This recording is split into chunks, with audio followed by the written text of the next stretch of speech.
মূলা ভাজি করলাম। মূলা খেতে অনেকে পছন্দ করে না। কিন্তু এভাবে করে আমি দেখলাম বেশ টেস্টি হয়েছে। মূলার সাথে একেবারে পাতলা করে কাটা একটু মাংস দিয়ে দিয়েছি। আর ভাজি মানেই ভাজি।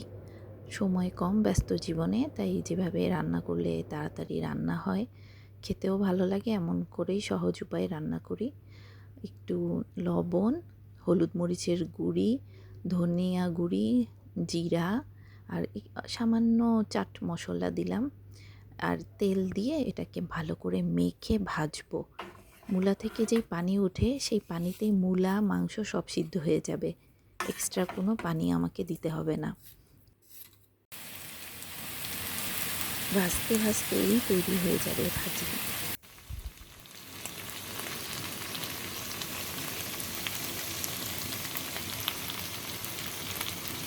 ভাজিটা রান্না করা শেষ। পরিবেশনের আগে ফ্রেশ ধনিয়া পাতা দিয়ে দিয়েছি। দেখতেও সুন্দর লাগে, খেতেও ভালো লাগে।